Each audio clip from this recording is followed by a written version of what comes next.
محمد بلال، دل کا گھبرانا اور بے چینی رہتی ہے۔ ابھی میں نے بتایا دل کیوں گھبراتا ہے، دل کیوں بے چین ہوتا ہے۔ جب ہم گناہ کرتے ہیں وہ گناہ جا کے روح پہ لگتے ہیں، روح کو پتہ چل جاتا ہے کہ اس گناہ کی وجہ سے مجھے کہاں جانا پڑے گا۔ اور اس کے ساتھ ایک اور پرابلم بھی ہے، بعض اوقات بے چینی گھبراہٹ اس وجہ سے ہوتی ہے کہ آپ نے کھانا نہیں کھایا ہوتا۔ بعض اوقات گھبراہٹ اس وجہ سے بھی ہوتی ہے کہ جسم کو پھلوں کی ضرورت ہوتی ہے، آپ پھل کھاتے نہیں، جسم کو سبزیوں کی ضرورت ہوتی ہے، آپ سبزیاں کھاتے نہیں، جسم کو گوشت کی ضرورت ہوتی ہے، آپ گوشت کھاتے نہیں۔ تو جس چیز کی بدن کو ضرورت ہے میرے محترم بھائیوں اتنی مقدار میں اس کو دینا چاہیے۔ گردے میں پتری ہے، کس چیز سے بنتی ہے اور اس کا مستقل علاج کیا ہے؟ پہلے ختم ہو گئی تھی، اب دوبارہ بن گئی۔ میرے محترم بھائیوں سب سے پہلے ان چیزوں کو چھوڑو جو پتریاں بناتی ہیں۔ آپ کو پتہ ہے پتریاں کس چیز سے بنتی ہیں؟ سب سے زیادہ پتریاں بنتی ہیں چینی سے۔ سب سے زیادہ پتریاں کس سے بنتی ہیں؟ اچھا چینی سے کیوں بنتی ہیں؟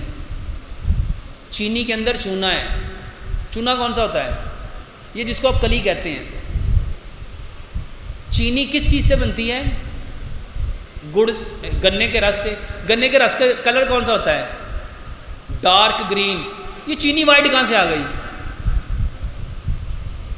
گنے کے رس کو وائٹ کرنے کے لیے اس میں چونا ڈالا جاتا ہے، اور چونا سارے کا سارا کیا ہے؟ کلی کی شکل کی ہوتی ہے۔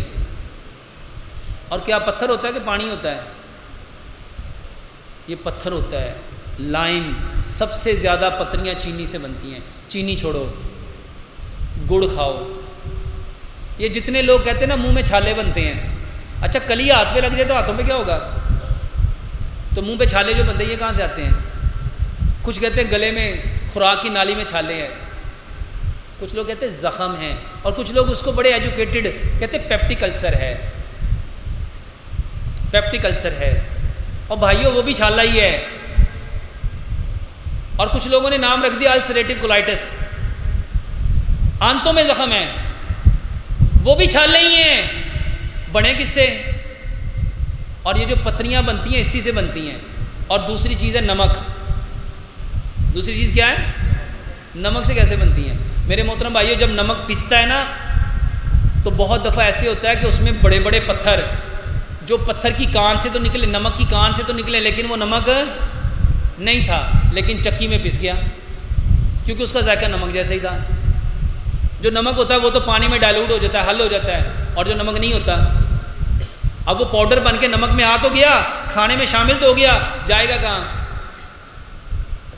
میرے محترم بھائیوں کبھی بھی پسا ہوا نمک نہ لے کے آؤ۔ نمک کیسے استعمال کرنا چاہیے؟ واللہ ہماری نانیاں دادیاں بڑی عقل مند تھی۔ میری نانی نے نا ایک مٹکے کے اندر نمک ڈال کے اس میں پانی ڈالا ہوتا تھا۔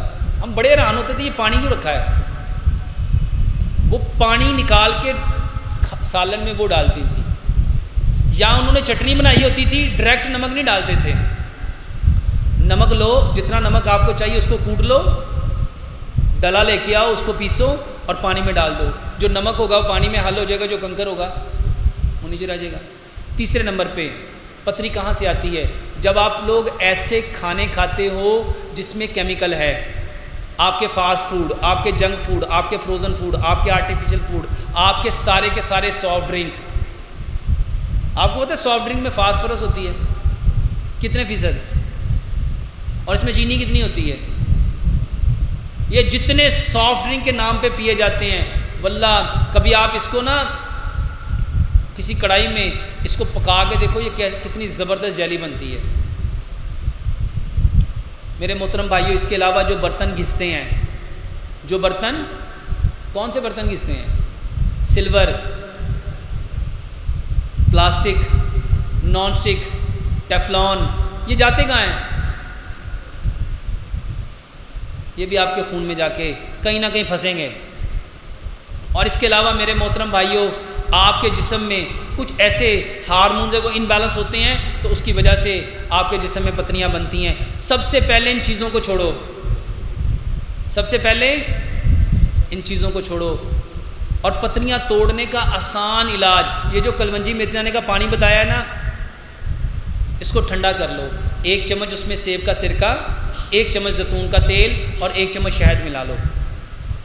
واللہ جس کو پتے کی پتری کی درد ہوتی ہے نا وہ کبھی پتا نہ نکلوائے، صرف یہ پانی پی لے 10 سے 15 منٹ میں بالکل درد ٹھیک ہو جاتی ہے، اور یہ پانی مستقل پیتے رہو، انشاءاللہ گردے کی پتھریوں کا یہ بہترین علاج ہے۔